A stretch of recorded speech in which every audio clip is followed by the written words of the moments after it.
नमस्ते दोस्तों, स्वागत है आपका हिंदी नॉवल स्टोरी एक्सप्लेनर में, जहां हर कहानी एक नई दुनिया का दरवाज़ा खोलती है। यहां आपको सिस्टम, रोमांस और मैजिक जैसी अलग अलग तरह की कहानियां मिलेंगी जो आपको एक जादुई और रोमांचक सफ़र पर ले जाएंगी। तो आइए इस अद्भुत सफ़र में आगे बढ़ते हैं। अध्याय 32। अपने सामने खड़े बेहद खतरनाक आदमी को देखकर भव्या सिंह ने अपने दिल में उठे सदमे को दबाते हुए कहा, कुछ बातें एक पल में नहीं समझाई जा सकती। क्या हम आज रात को साथ में खाना खाएंगे? ये पहली बार था जब भव्या सिंह ने किसी पुरुष को डिनर पर आमंत्रित किया था। उसे लगता था कि पुरुषों को उसके रूप रंग से कोई परहेज नहीं है। सिर्फ पुलिस स्टेशन के लोग ही नहीं, बल्कि रिवर्सिटी के कई युवा लोग भी उसे खाने पर आमंत्रित करने के लिए कतार में खड़े थे, लेकिन उसने बेरहमी से सभी को मना कर दिया था। ऐसा इसलिए था क्योंकि उन लोगों के पास ऐसा कुछ नहीं था जिसमें उसकी दिलचस्पी अर्जुन की तरह थी। भव्या सिंह के लिए अब यह महत्वपूर्ण नहीं था कि अर्जुन ने चैन परिवार के पिता और बेटे के खिलाफ काम किया था या नहीं। वह बस पिछले 5 सालों में उसके गायब होने के पीछे का रहस्य जानना चाहती थी। 5 साल पहले ईस्ट कॉइन झील की ऊंचाई से गिरने के बाद वह कैसे बच गए थे? पिछले 5 वर्षों में वह कहाँ गया था और उसकी यह भयानक साधना कहाँ से आए? कोई ज़रूरत नहीं, मैंने मकान मालिक से वादा किया था कि मैं आज रात खाने के लिए वापस आऊँगा। इतना कहने के बाद अर्जुन ने उसके कंधे को छुआ और भव्या सिंह के जवाब का इंतजार किए बिना ही वहां से चला गया। अर्जुन को इस बात की कोई परवाह नहीं थी कि भव्या सिंह सुंदर है या नहीं। अर्जुन को भी बाकी लोगों की तरह उसके पैरों के नीचे क्यों झुकना पड़ा? ये कैसा मजाक था? वह एक दिन हुआक्सिया की चोटी पर खड़ा होगा और इन लोगों के समूह को नीचे देखेगा। तब तक यह महिला उसके लिए क्या मायने रखती होगी? वह इस लंबी नदी में एक छोटी नाव थी। अर्जुन का जवाब सुनकर भव्या सिंह ऐसे स्तब्ध रह गईं जैसे पत्थर बन गई हों। उसने कभी नहीं सोचा था कि अर्जुन उसके निमंत्रण को अस्वीकार कर देगा। उसने उसे अस्वीकार कर दिया था और बातचीत का कोई प्रयास भी नहीं किया था। सचमुच मकान मालिक ने उसे खाने के लिए कहा था। क्या वह रिवर्सिटी पुलिस स्टेशन की एक आकर्षक पुलिसकर्मी मकान मालिक से ऊपर नहीं थी? अर्जुन, क्या तुम्हारे पास आंखें हैं? क्या तुम मेरी सुंदरता नहीं देख सकते? भव्या सिंह उस समय भड़कने ही वाली थी। उसने कब किसी को इतने प्यार से खाने पर बुलाया था?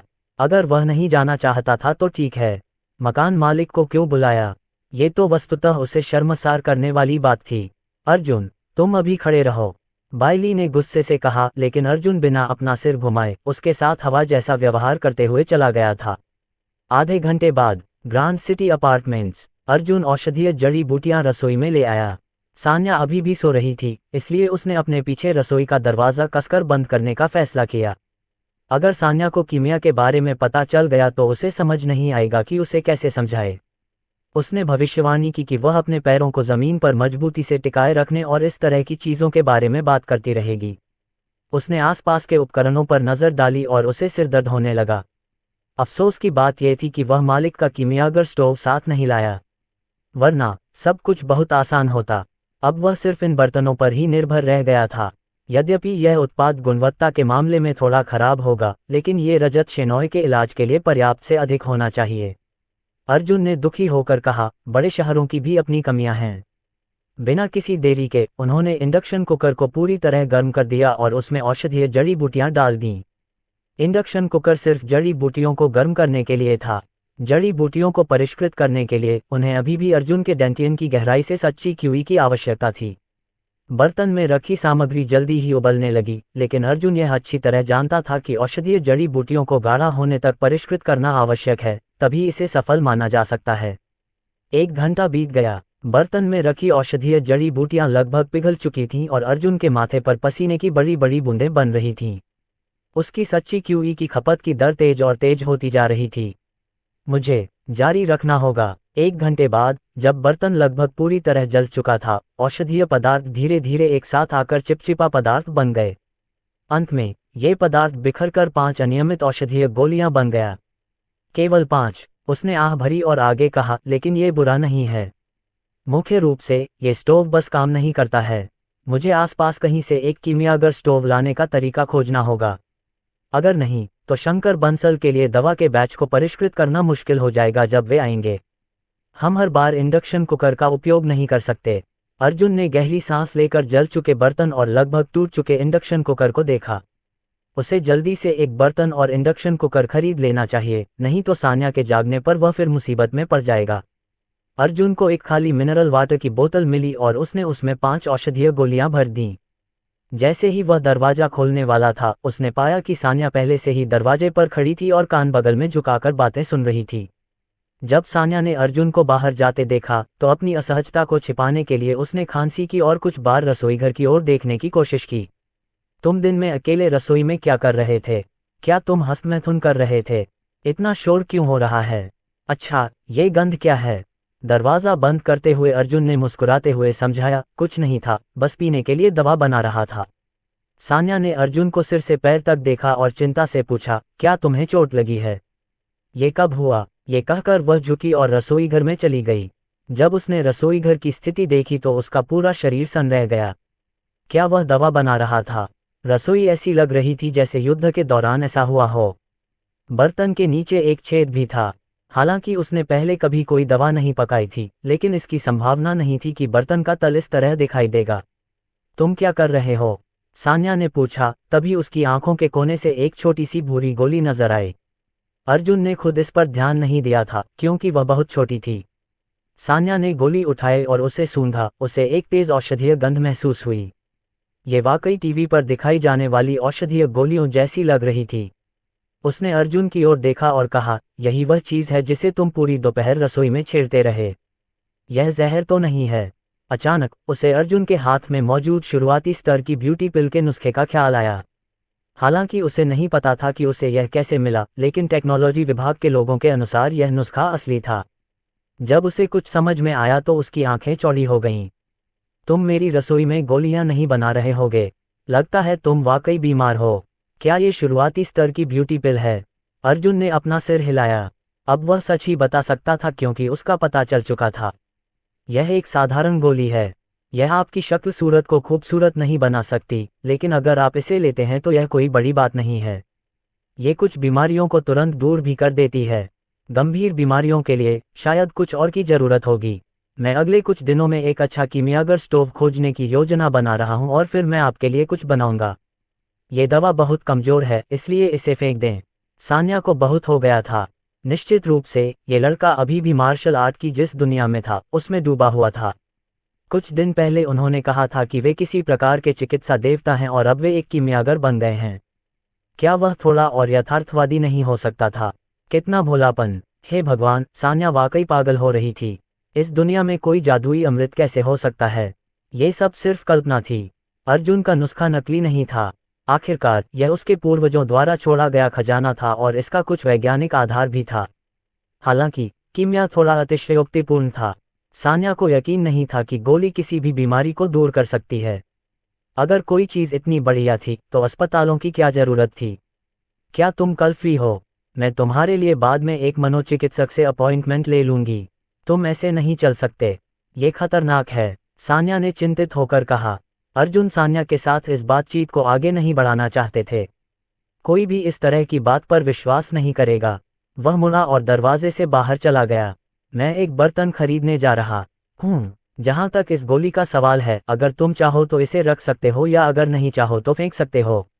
अध्याय 33। अर्जुन के गायब हो जाने के बाद सान्या ने अपनी हथेली में रखी तथाकथित गोली को फिर से देखा। वह उसे फेंकने के बारे में सोच ही रही थी कि तभी उसने ऐसा न करने का फैसला किया और अपनी हथेली को गोली पर बंद कर लिया। यह आदमी लोगों को धोखा देने के लिए इस तरह की चीज का इस्तेमाल तो नहीं करेगा, है ना? नहीं, बेहतर होगा कि कंपनी सोमवार को इसका परीक्षण करे। अगर यह जहरीली नहीं है तो ये बहुत बढ़िया रहेगा। अगर यह जहरीली है तो मुझे अर्जुन को यह चीज़ अब और न बनाने के लिए मनाना होगा। इसके बाद सान्या ने रसोई की थोड़ी सफाई की। वह सोफे पर बैठ गई और दिन भर की रिवर सिटी बिजनेस न्यूज़ पढ़ने लगी। यह एक आदत थी जो उसने वर्षों में विकसित की थी। अचानक उसने दिन के अखबार में तारीख देखी और कुछ याद आया।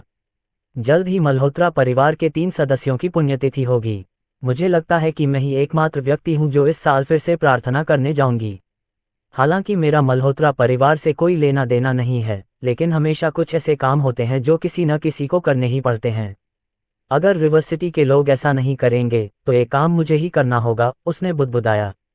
दरअसल 5 साल पहले क्लाउड लेक मैनर में हुई घटना के बाद उन्होंने कई लोगों से सिर्फ ये जानने की कोशिश की थी कि आखिर मल्होत्रा परिवार क्यों बर्बाद हो गया, लेकिन कोई भी उसे कुछ बताने को तैयार नहीं था। सभी की प्रतिक्रिया से उसे ऐसा लग रहा था जैसे वे मल्होत्रा परिवार से उलझने से डर रहे हों। उसने अर्जुन के चाचा को भी ढूंढ लिया, लेकिन सच्चाई बताने की बजाय उस आदमी ने उसे तुरंत बाहर निकाल दिया। 5 साल बाद उसने अपनी जांच के माध्यम से कमोबेश कुछ जानकारी जुटा ली थी। उस साल ऐसा लग रहा था कि अर्जुन के पिता ने बीजिंग के एक प्रमुख व्यक्ति को नाराज कर दिया था और वह बहुत क्रोधित हो गया था। उस व्यक्ति ने अर्जुन के माता पिता को तुरंत मार डाला। जहां तक अर्जुन का सवाल है, वह ईस्ट कोइन झील में गिर गया था और उसका पता आज तक नहीं चल पाया है। उसने वह जगह देखी थी जहां अर्जुन गिरा था। पानी बहुत उथल पुथल भरा था और उसका बच पाना नामुमकिन था। मल्होत्रा परिवार ने क्या गलत किया था कि पूरे परिवार को इस तरह खत्म होना पड़ा, भगवान। सान्या ने लंबी सांस लेकर कहा। अगले दिन सुबह सुबह अर्जुन ग्रैंड सिटी अपार्टमेंट से बाहर निकला ही था कि उसने पड़ोस के गेट पर एक मर्सिडीज बेंज जी वैगन खड़ी देखी। ये बिल्कुल सिटी नॉर्थ पार्क जैसा ही था। जी वैगन के पास एक छोटी लड़की खड़ी थी। यह मेघना शेनॉय थी, जो इस समय किसी चीज को उत्सुकता से देख रही थी।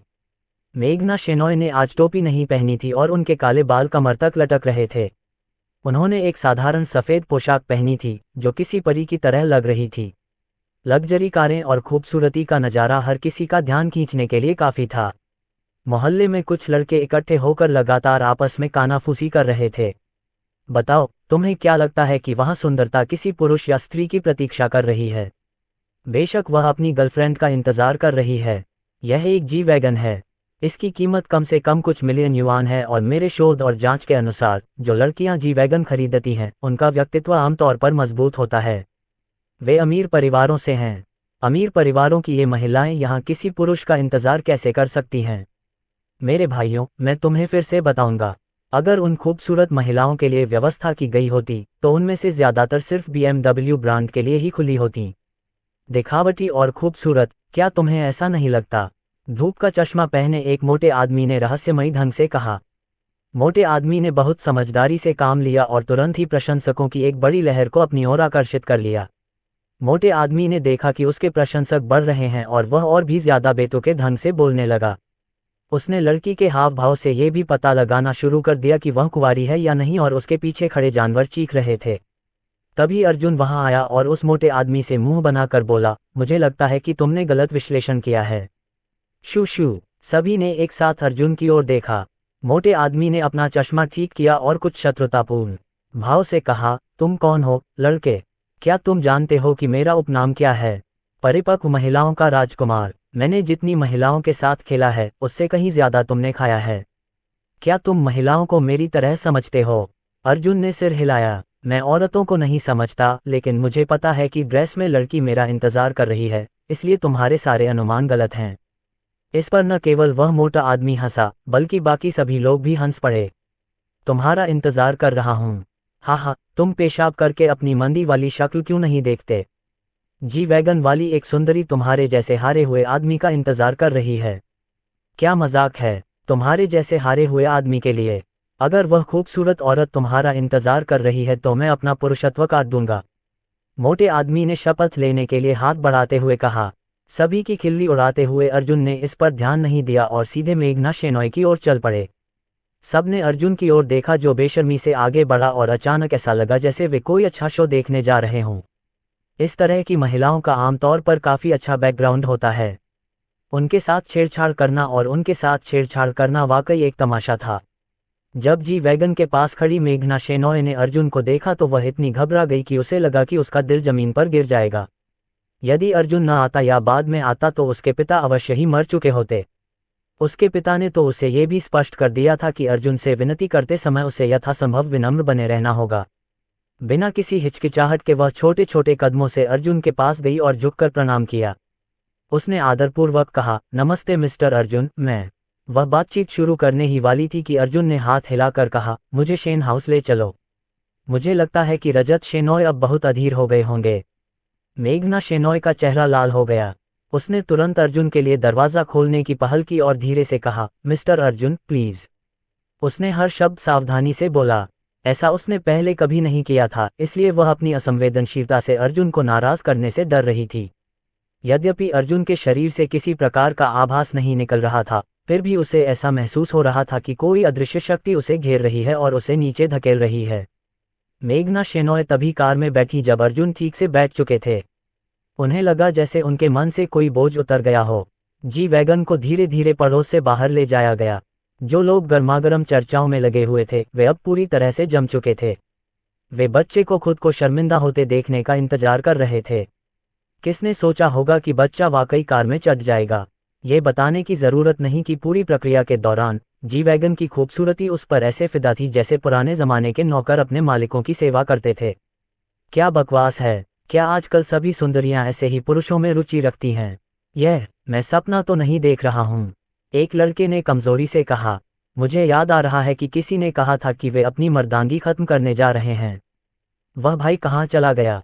ये सही है, वह महिला चुंबक भाई कहाँ है जिसने कहा था कि वह अपनी मर्दांगी काट देगा? मोटे आदमी का चेहरा जल उठा। वह भीड़ की प्रतिक्रिया की परवाह किए बिना उदास होकर चला गया।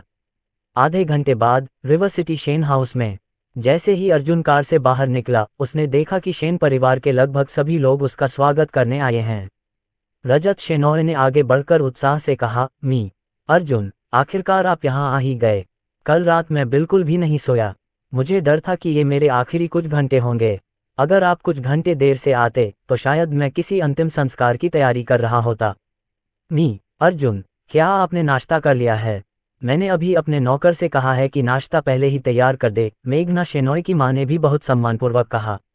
अर्जुन को लोगों का इतना उत्साह बिल्कुल भी पसंद नहीं आया और उसने तुरंत कहा, चलो दूसरी मंजिल पर चलते हैं। मैं तुम्हारा इलाज करूंगा और यह कुछ ही सेकंड में हो जाएगा। जब लोगों ने सुना कि यह काम कुछ ही सेकंड में हो जाएगा तो उनके मुंह खुले के खुले रह गए। इतना त्वरित उपचार कैसे हो सकता है? क्या चमत्कारी डॉक्टर को पहले निरीक्षण और पूछताछ नहीं करनी चाहिए? यदि उस दिन अर्जुन का आतंक न होता तो शेन परिवार ने अर्जुन को पागल समझकर घर से निकाल दिया होता। मी अर्जुन, क्या आपको यकीन है कि आपको बस कुछ सेकंड की जरूरत होगी? एक्यूपंक्चर भी इतना तेज नहीं है। रजत शेनॉय ने अनिश्चितता के साथ कहा। हमें कुछ नहीं चाहिए। ठीक है, हमें दूसरी मंजिल पर जाने की भी जरूरत नहीं है। हम यहीं पर दूसरे चरण का इलाज करेंगे, अर्जुन ने बेपरवाही से कहा। भीड़ और भी अधिक भ्रमित हो गई। व्यवहार बहुत हास्यास्पद था। मिस्टर अर्जुन, क्या मुझे लेटने की जरूरत नहीं है? रजत शेनॉय का दिल अब और बर्दाश्त नहीं कर सकता था और उसने कांपती आवाज में पूछा था। इसकी कोई जरूरत नहीं है मिस्टर अर्जुन, तो मुझे क्या करना चाहिए? रजत शेनॉय ने पूछा। बस अपना मुंह खोलो। यद्यपि रजत शेनॉय असमंजस में थे, फिर भी वे केवल आज्ञाकारी ढंग से अपना मुंह खोल पाए। अगले ही पल उन्होंने देखा कि अर्जुन अपनी जेब से एक मुड़ी हुई प्लास्टिक की बोतल निकाल रहा है। फिर उसने ढक्कन खोला और उसमें से 5 काली और काली चीजें उड़ेल दीं। यहाँ आओ, सब खा लो। अध्याय 34। शेन परिवार में हर कोई मुड़ी हुई मिनरल वाटर की बोतल और अज्ञात काली गोलियों को खाली दिमाग से देख रहा था। क्या ये चीज वाकई खाने लायक थी? सफाई भी एक मुद्दा था। यदि किसी को कोई बीमारी नहीं होती तो उस चीज को खाने के बाद उसे निश्चित रूप से बीमारी हो जाती। फिर भी किसी ने आगे आकर अर्जुन को रोकने की हिम्मत नहीं की, क्योंकि वे जानते थे कि केवल ये युवक ही रजत शेनॉय को हुआक्सिया से बचा सकता है। रजत शेनॉय ने 5 गोलियां देखीं और निगल लिया। वह जो कहना चाहता था वह कह नहीं सका। उसे इस बात का डर नहीं था कि गोलियों से कोई समस्या हो सकती है। उसे डर था कि अर्जुन नाराज हो जाएगा, वह आदमी जो उसके जीवन को नियंत्रित करता था। तुम इसे खाओगे या नहीं? अगर नहीं तो मैं इन्हें ले लूंगा, अर्जुन ने कहा, क्योंकि उसने देखा कि दूसरा पक्ष अभी भी हिचकिचा रहा था। जैसे ही वह गोलियां रखने वाला था, रजत शेनॉय ने उत्साह से कहा, मिस्टर अर्जुन, मैं इसे खा लूंगा। मैं खा लूंगा, इसे मत छीनिए। ऐसा कहते हुए उसने गोलियां छीन ली और आंखें बंद करके उन्हें निगल लिया, इस बात की परवाह किए बिना कि गोलियों से कोई समस्या होगी या नहीं। निगलते ही पूरे स्थान में एक मजबूत औषधीय प्रभाव फैल गया। रजत शेनॉय को ऐसा महसूस हुआ जैसे उनका पूरा शरीर गर्म धारा में लिपटा हुआ था और उन्हें अभूतपूर्व आराम मिला। उसने पहले कभी इस भावना का अनुभव नहीं किया था। उसके पास इसे वर्णित करने के लिए कोई शब्द नहीं थे। यह एक पुरुष और एक महिला के बीच के प्यार की भावना से भी अधिक मजबूत महसूस हुआ। आटिल्डर रजत शेनॉय, जो कि 50 साल के हैं, कराहने से खुद को नहीं रोक पाए। उन्हें इस बात की परवाह नहीं थी कि उस समय कितने लोग उन्हें देख रहे थे। वह तो बस अपनी बात व्यक्त करना चाहता था। धीरे धीरे उसे ये भी एहसास हुआ कि वर्षों से जो दर्द बना हुआ था वह खत्म हो गया है, पूरी तरह खत्म हो गया है। उसने अपनी आंखें खोली और पाया कि पूरा संसार अत्यंत उज्ज्वल था, मानो उसका पुनर्जन्म हुआ हो। ये है। रजत शेनॉय की आंखें लाल थीं। कोई नहीं जानता था कि इस समय उसके दिल में कितनी गहरी भावनाएं थीं। उसने अपना हाथ आगे बढ़ाया और अर्जुन का हाथ कसकर पकड़ लिया। वह नहीं जानता था कि अर्जुन ने उसे क्या दिया था, लेकिन इसका उसके शरीर पर इतना अद्भुत प्रभाव पड़ा कि यह कहना असंभव नहीं होगा कि यह अमरता का अमृत था। ब्लॉप। रजत शेनॉय अर्जुन के सामने घुटनों के बल गिर पड़े। श्री अर्जुन, कृपया मेरी प्रार्थना स्वीकार करें। आज से आप मेरे पुनर्जन्म के माता पिता हैं। रजत शेनॉय का अहंकार और गरिमा सब इस समय अर्जुन के सामने चूर चूर हो गए। इस दृश्य ने सबको चौंका दिया। मैडम शेन भी दंग रह गईं। मेघना शेनॉय ने अनजाने में अपना मुंह ढक लिया। शेन परिवार में सभी लोग ऐसे लग रहे थे जैसे उन्होंने भूत देख लिए हों। रजत शेनॉय कौन थे? वे नॉर्थ नेम कॉरपोरेशन के अध्यक्ष थे, रिवर सिटी पीपुल्स कांग्रेस के प्रतिनिधि थे। उन्होंने अनगिनत उपाधियां प्राप्त की थीं। इतने सालों से उन्होंने रजत शेनॉय को कभी आंसू बहाते नहीं देखा था। इससे भी अधिक, उन्होंने रजत शेनॉय को कभी दूसरों के सामने घुटने टेकते नहीं देखा था। फिर भी ये सारी असंभव बातें उनकी आंखों के सामने घटित हुईं। सबने एक साथ उस चुप रहने वाले आदमी को देखा। ऐसा कौन सा जादू था इस आदमी में कि इतने शक्तिशाली आदमी को अपनी मर्जी से अपने सामने झुकाना पड़ा। अर्जुन ने रजत शेनॉय की तरफ देखा और सिर हिलाया। खड़े हो जाओ, तुम्हें मेरा शुक्रिया अदा करने की जरूरत नहीं है। मैं लोगों को पैसे के लिए बचाता हूं और तुमने मुझे पैसे दिए। हमारे बीच सिर्फ एक व्यापारिक रिश्ता है।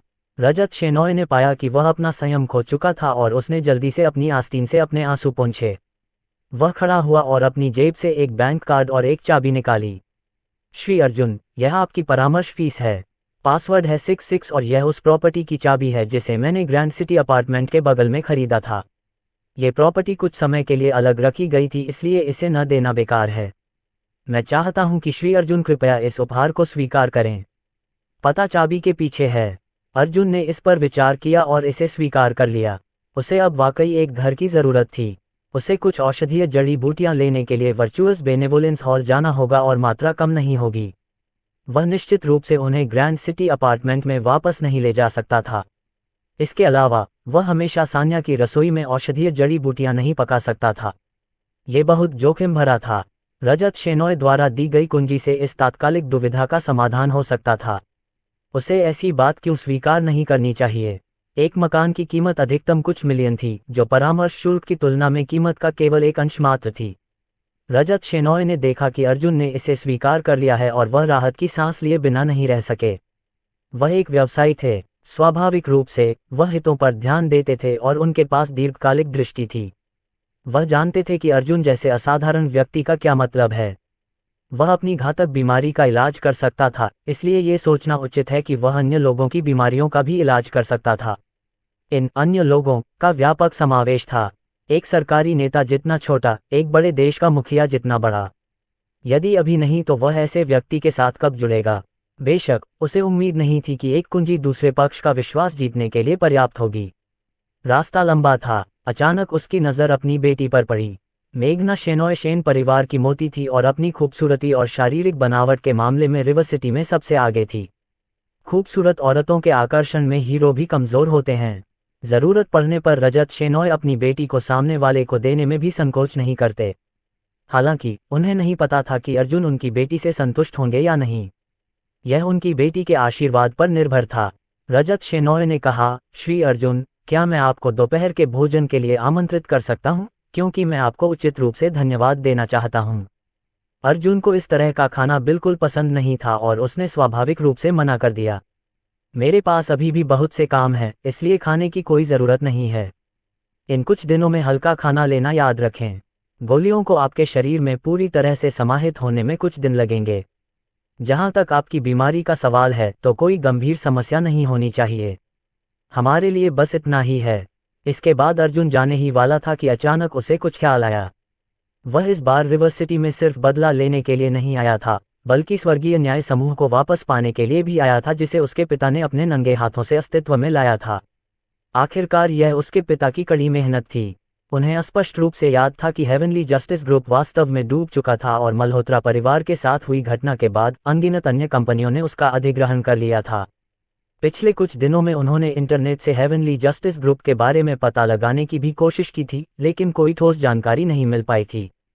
फिलहाल रिवर सिटी के नॉर्थ नेम कॉरपोरेशन के संस्थापक रजत शेनॉय निश्चित रूप से रिवर सिटी के कारोबारी माहौल के बारे में किसी और से कहीं ज्यादा जानते थे। निस्संदेह उनसे पूछना सर्वोत्तम विकल्प होगा। रजत शेनॉय अपनी अस्वीकृति की निराशा में डूबे हुए थे। अर्जुन ने अपनी जगह रोकी और रजत शेनॉय की ओर मुड़ा। आप पहले मरीज माने जाते हैं जिनका मैंने अर्जुन ने कभी इलाज किया है। चलो इसे इस तरह से करते हैं, मैं आपको रात के खाने पर आमंत्रित करता हूं, लेकिन मैं स्थान तय करूंगा और चलो कल शाम के लिए अवसर तय करते हैं। क्या आपके पास मिलने का समय है? ये कहते ही रजत शेनॉय इतने उत्साहित हो गए कि उन्हें लगा कि उनकी जुबान बंद गई है। उन्होंने बड़ी मुश्किल से जवाब दिया, मेरे पास समय है, मेरे पास समय है। ये सब आप पर निर्भर है मिस्टर अर्जुन। तो फिर मुझे फोन करो और मैं तुम्हें बता दूंगा, अर्जुन ने कहा। रजत शेनॉय को पता था कि वह अविश्वसनीय रूप से भाग्यशाली हैं और उन्होंने तुरंत मेघना शेनॉय को निर्देश दिया, मेघजिया, आप अपना फ़ोन नंबर मिस्टर अर्जुन को क्यों नहीं दे रही हैं? यह मेरा फ़ोन नंबर क्यों होना चाहिए? मेघना शेनॉय बोलने ही वाली थी कि तभी उसे एहसास हुआ कि उसके पिता उसे घूर रहे हैं। तभी उसने एक पेन और कागज़ लिया और अपना फ़ोन नंबर लिखकर अर्जुन को थमा दिया। अर्जुन ने फ़ोन नंबर पर नज़र डाली और दरवाजे की ओर चला गया। मेघजिया, आप मिस्टर अर्जुन को वापस क्यों नहीं भेज रहे हैं? रजत शेनॉय ने आदेश दिया। ये फिर से मैं ही क्यों? मेघना शेनॉय थोड़ी दुखी थी। उसे ऐसा लग रहा था जैसे वह नौकरानी हो। मुझे वापस भेजने की कोई ज़रूरत नहीं है, मैं बाहर जाकर टैक्सी ले लूँगा। अर्जुन उन शब्दों को छोड़कर सबकी नज़रों से ओझल हो गया। अध्याय 35। अर्जुन के जाने के बाद मेघना शेनॉय सीधे रजत शेनॉय के पास आए। उसने उसके कपड़े खींचे और मुंह बनाया।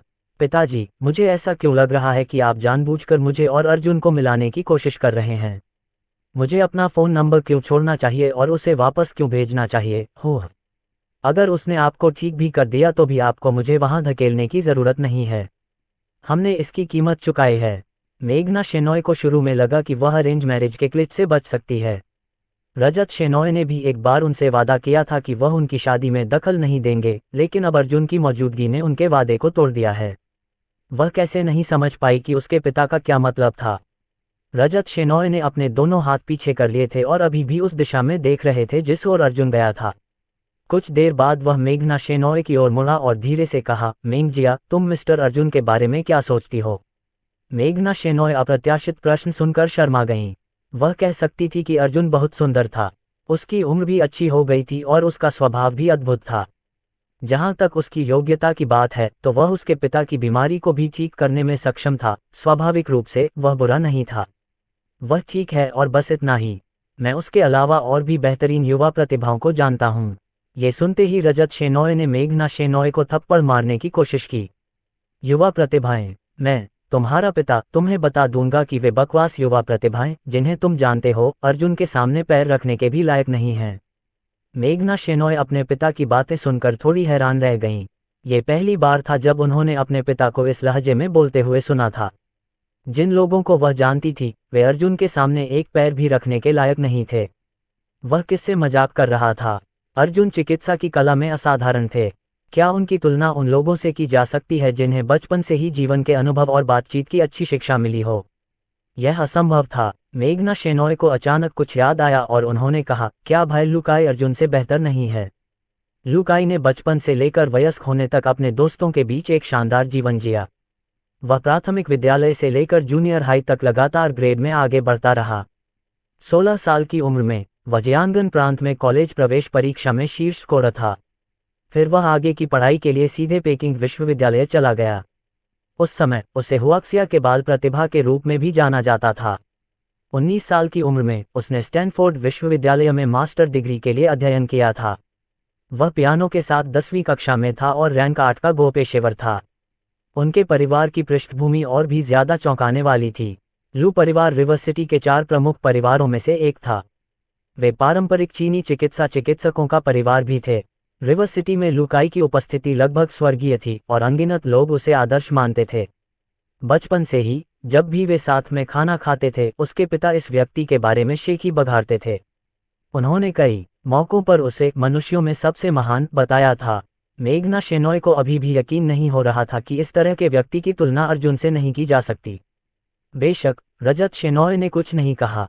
उसने कुछ सेकंड सोचा और कहा, लुकाई वास्तव में रिवर सिटी में सर्वश्रेष्ठ में से एक है, लेकिन वास्तव में तुलना करने के लिए उन्होंने एक क्षण रुककर कहा, इस जीवन में उन्हें केवल अर्जुन की ओर देखने का ही अधिकार है।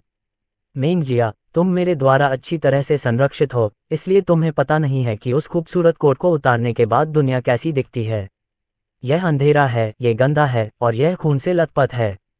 इस दुनिया में सिर्फ एक ही तरह का व्यक्ति अच्छा जीवन जी सकता है, और वो हैं वो लोग जो सबसे मजबूत हैं। दुनिया के 80% संसाधनों पर उनका नियंत्रण है। वो अपने हाथ की एक लहर से हमारे शेन परिवार को नष्ट कर सकते हैं। वो दुनिया की सबसे ऊंची जगह पर खड़े होकर हमें चींटियों की तरह देखते हैं, धूल की तरह। लेकिन वह ये चेन हमसे अलग है। वह न तो चींटी है और न ही धूल। वह इन ताकतवर लोगों के अस्तित्व का निर्धारण कर सकता है। यदि बलवान ही अगम्य पर्वत हैं, तो अर्जुन उन असंख्य पर्वतों के ऊपर का आकाश है। रजत शेनॉय के शब्द मेघना शेनॉय के कानों में बिजली की तरह गूंज रहे थे। उसकी खोपड़ी सुन्न हो गई थी और उसका पूरा दिमाग खाली हो गया था। उसका विश्व दृष्टिकोण ढहने लगा था और उसके दिमाग में सिर्फ अर्जुन था। पुण्य परोपकार हॉल। जब अर्जुन टैक्सी से बाहर निकला तो शंकर बंसल पहले से ही दरवाजे पर इंतजार कर रहे थे। अर्जुन, आप आखिरकार आ ही गए। उस समय आप जाते समय अपना फ़ोन नंबर नहीं छोड़ गए थे। मुझे डर था कि आप भूल गए होंगे। यूनान से कुछ औषधीय जड़ी बूटियां अभी अभी आई हैं। वे बहुत ताज़ा हैं और उनका असर बहुत अच्छा है। शंकर बंसल तुरंत वहां पहुंचे और ये देखकर आश्चर्यचकित हो गए कि अर्जुन के पास कार नहीं थी। अर्जुन की मार्शल आर्ट शक्ति के अनुसार उसके लिए यात्रा करने के लिए एक लग्जरी कार रखना संभव था, लेकिन ये दूसरे पक्ष का निजी मामला था, इसलिए उसने इसके बारे में और कुछ नहीं पूछा। अर्जुन ने शंकर बंसल की ओर देखा और सिर हिलाया। औषधीय जड़ी बूटियां कहाँ हैं? मुझे दिखाने ले चलो। श्री अर्जुन, कृपया मेरे पीछे आइए। शंकर बंसल अर्जुन को सीधे हॉल से होते हुए पिछवाड़े में ले गए। पिछवाड़े में औषधीय जड़ी बूटियां बहुत ज्यादा भरी हुई थीं। अगर वजन के हिसाब से देखा जाए तो लगभग 200 पाउंड जड़ी बूटियां होनी चाहिए। अर्जुन ने इन जड़ी बूटियों की जांच की, जिस साल इन्हें तोड़ा गया था, और उनकी ताजगी के मामले में ये उनकी उम्मीद से कहीं ज्यादा थीं। वह शंकर बंसल से थोड़ा प्रभावित हुए बिना नहीं रह सके। बूढ़े मास्टर झू, मुझे दिलचस्पी है। अर्जुन ने अभिवादन में अपना हाथ ऊपर उठाया और फिर एक कार्ड आगे बढ़ाया। मुझे अभी भी कीमत की गणना करने के लिए बूढ़े मास्टर झू को परेशान करना होगा। बाजार मूल्य ठीक रहेगा। हालांकि शंकर बंसल ये दवा अर्जुन को बिना कीमत के देना चाहते थे, लेकिन उन्हें पता था कि सामने वाला व्यक्ति इसके लिए राजी नहीं होगा, इसलिए उन्होंने कम कीमत पर दवा दे दी। मिस्टर अर्जुन, हमें सिर्फ वर्चुअस बेनेवोलेंस हॉल 5 मिलियन दे दीजिए। यदि वे जनशक्ति को भी शामिल करें तो औषधीय सामग्री को यहाँ लाने में उन्हें लगभग 10 मिलियन की लागत आई है। यहाँ तक कि कई औषधीय जड़ी बूटियां भी थीं जो माउंट लॉन्गवाइट की गहराई में बहुत कम पाई जाती थीं और जिनका बहुत महत्व था। अर्जुन को भी अंदाजा था कि शंकर बंसल उसे घाटे में बेच देंगे। उसने ज्यादा कुछ नहीं कहा, लेकिन उसे पता था कि बाद में वह उसका एहसान चुका देगा। पैसे देने के बाद अर्जुन ने शंकर बंसल को एक पता दिया और कहा कि वे जड़ी बूटियां कार से दोपहर 3 बजे वहां भेज दें। ठीक है मिस्टर झू, मुझे आपसे कुछ पूछना है, अर्जुन ने अचानक कहा। श्री अर्जुन, कृपया पूछें। बूढ़े मास्टर झू, क्या आप जानते हैं कि रिवर सिटी में मैं कीमियागर स्टोव कहाँ से खरीद सकता हूँ? अर्जुन अब गोलियां बनाने के लिए इंडक्शन कुकर का उपयोग नहीं करना चाहता था, क्योंकि इसका प्रभाव बहुत बुरा था। जब शंकर बंसल ने कीमिया स्टोव सुना तो उनकी आंखें सिकुड़ गईं और उनके चेहरे पर आश्चर्य का भाव आ गया। मिस्टर अर्जुन, आप, क्या संयोग से आप कीमिया जानते हैं? उसकी आवाज़ कांप रही थी, मानो उसने कुछ अजीब बात सुन ली हो। शंकर बंसल के आश्चर्यचकित होने के पीछे कुछ कारण थे। ऐसा इसलिए था क्योंकि हुआक्सिया में कीमिया के उस्ताद हजारों सालों से गायब हो चुके थे। कीमियागर एक ऐसा शब्द था जो सिर्फ किंवदंतियों में ही दिखाई देता था। यद्यपि बाजार में कुछ औषधीय गोलियां और अमृत प्रचलन में थे, लेकिन उनमें से अधिकांश हजारों साल पहले से प्रचलन में थे और अत्यंत कीमती थे। कुछ औषधीय गोलियां और अमृत तो करोड़ों में नीलाम हो सकते हैं। यह एक अमूल्य अस्तित्व था। शंकर बंसल ने अर्जुन द्वारा इतनी सारी दवाएं खरीदने को इस घटना से जोड़ दिया और सोचा कि शायद ये कीमिया हो सकती है। उसका दिल बेचैन हो उठा। उसने अपने सदमे को बलपूर्वक दबाने की कोशिश की, लेकिन फिर उसे एहसास हुआ कि यह व्यर्थ था। वह अर्जुन की ओर टकटकी लगाए देखता रहा, उसके उत्तर की प्रतीक्षा में। अर्जुन की आंखें सिकुड़ गईं। कुछ सेकंड बाद वह मुस्कुराया और बोला, बूढ़े मास्टर झू, आप मजाक क्यों कर रहे हैं? मैं कीमिया कैसे जान सकता हूँ? मुझे तो बस संग्रह करने का शौक है। शंकर बंसल की प्रतिक्रिया से उन्हें पता चल गया था कि उनकी कीमियागिरी के बारे में पता नहीं लगाया जा सकता। वे इतना मूर्ख नहीं होंगे कि यह बात स्वीकार कर लें। बूढ़े मास्टर लाओ ने यह सुना और वे कमोबेश निराश हो गए।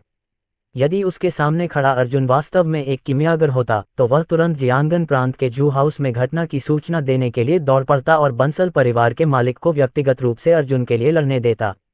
हुआक्सिया में मार्शल आर्ट परिवार के लिए एक कीमियागर का अस्तित्व बहुत कीमती था। जो भी परिवार किसी कीमियागर के नियंत्रण में होता था वह अगले 3 वर्षों के भीतर अनिवार्य रूप से शीर्ष हुआसिक सेना परिवार बन जाता था।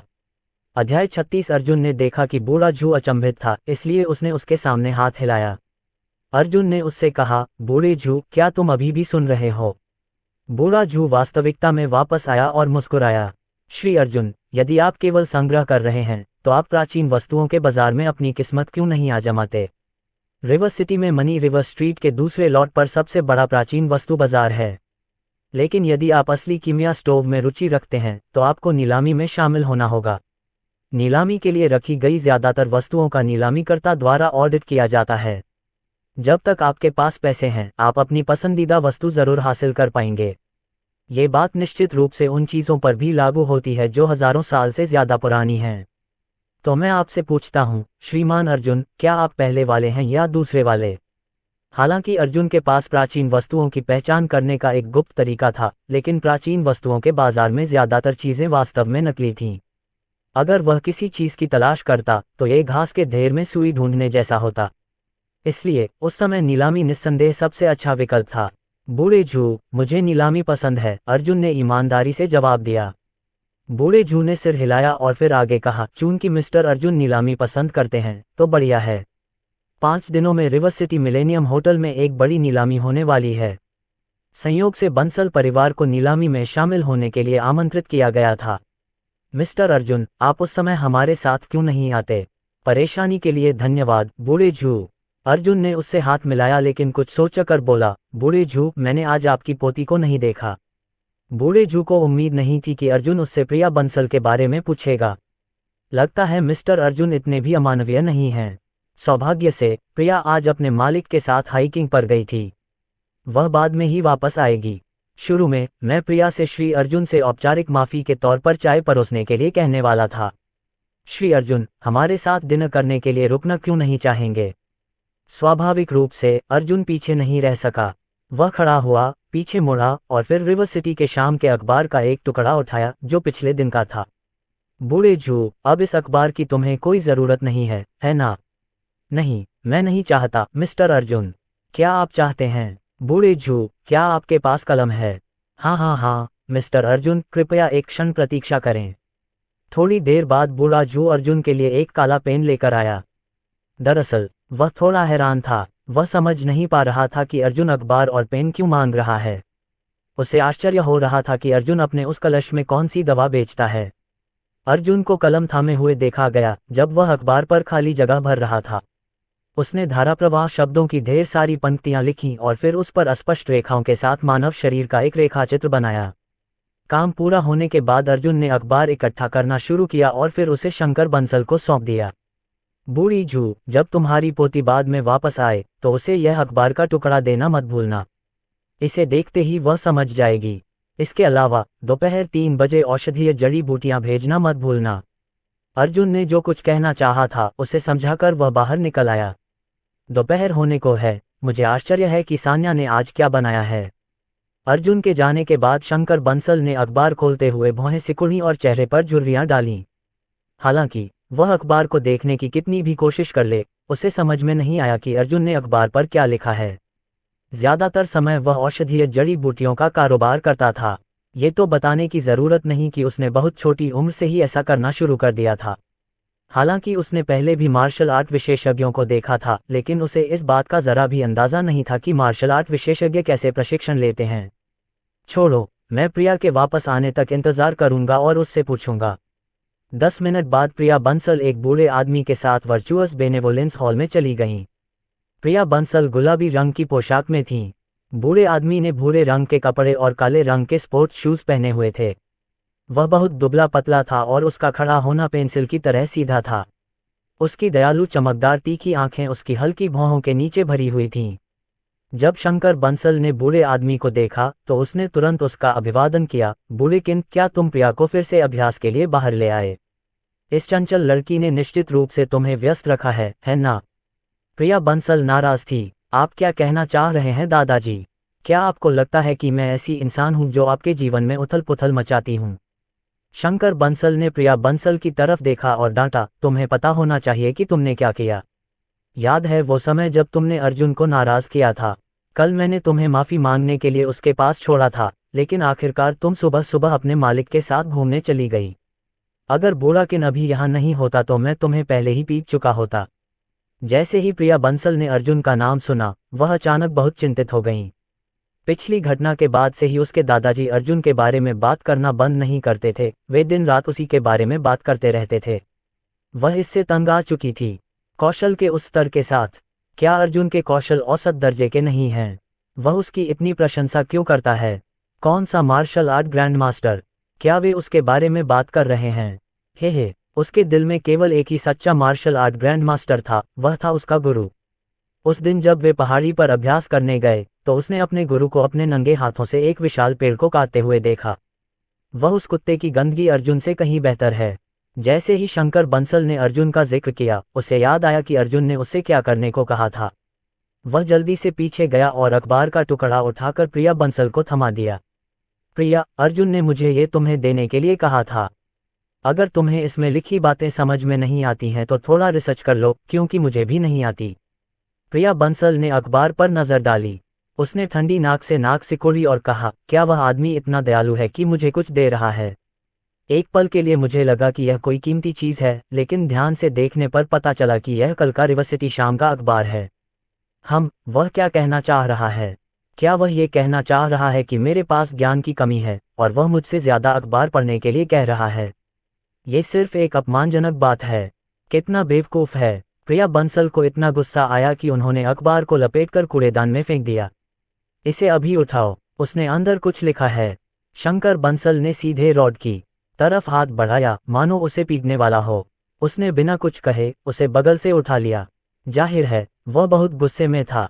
असहाय प्रिया बंसल ने अनिच्छा से कूड़ेदान से अखबार उठाया। जब उसने उसे खोला और सरसरी निगाह से देखा तो उसमें शब्द और एक आरेख था। हालांकि उसे कुछ भी समझ में नहीं आया। इस बार अर्जुन ने क्या बकवास लिखी है? वह मुझसे इसे पढ़ने के लिए क्यों कहेगा? वह आदमी पागल हो गया है। जब उनका काम पूरा हो गया तो प्रिया बंसल ने अखबार को एक गेंद की तरह मोड़कर फिर से उछालने का फैसला किया। हालांकि अचानक उनके कानों के किनारे से एक चीख सुनाई दी। इंतजार, चिल्लाहट बुरेकिन से आए। गुरुजी, आप क्या कहना चाह रहे हैं? प्रिया बंसल के सवाल को नजरअंदाज करते हुए बुरेकिन ने अखबार का टुकड़ा छीन लिया। उसकी आंखें अर्जुन द्वारा छोड़े गए शब्दों और रेखा चित्र को घूर रही थीं। उसने अपनी भौहें सिकुड़ी और माथे पर झुर्रियां डालीं। जैसे जैसे समय बीतता गया उसके हाव भाव धीरे धीरे सामने आने लगे। अंत में उसके चेहरे के भाव से पता चला कि वह आश्चर्य से अवाक रह गया था।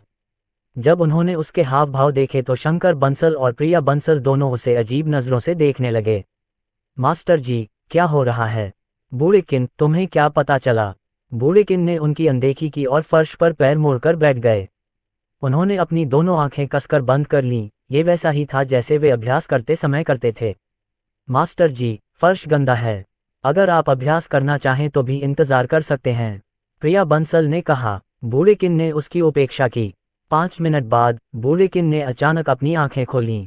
उसने अपनी हथेली फर्श पर पटकी और हवा की एक हल्की लहर उसके हाथ की हथेली से बाहर की ओर बहने लगी। दरार। उसी समय फर्श फटने लगा। अचानक 1 मीटर गहरा गड्ढा बन गया। पल भर में फर्श धूल में बदल गया। अचानक तीव्रता से भरा ये दृश्य किसी को भी आसानी से डरा सकता था। अचानक प्रिया बंसल को कुछ ध्यान आया और वह बोली, मास्टर, आप एक सफलता हासिल करने में कामयाब हो गए हैं। बधाई हो, मास्टर। बुरेकिन खड़ा हुआ और उसने मुंह भर हवा छोड़ी। अगले ही पल उसने अपनी आंखें खोलीं। उसकी झुर्रीदार चेहरे पर लाली के बावजूद उसकी आंखें सुखद आश्चर्य से भरी हुई दिख रही थीं। उसने शंकर बंसल की ओर देखा और उसकी बांह पकड़ते हुए कहा, बूढ़े जू, यह अखबार, तुमने इसे किसके हाथों से लिया? प्लीज मुझे उसके पास ले चलो। वह मैं हूँ, विक्रांत का उपकार करता। उसकी आवाज उत्तेजना से कांप रही थी जब उसने शंकर बंसल का हाथ जोर से पकड़ लिया। ये हाथ इतना जोर से था कि शंकर बंसल का हाथ नीला काला पड़ने लगा। अध्याय 37। शंकर बंसल समझ गए कि क्या हो रहा है। उन्होंने अपने हाथ में दर्द को अनदेखा किया और कहा, बुरेकिन, तुम्हारा मतलब है उस अखबार के टुकड़े पर जो लिखा है वह सामान्य नहीं है, है न? विक्रांत को आखिरकार अपनी गलती का एहसास हुआ और उसने तुरंत अपनी पकड़ ढीली कर दी।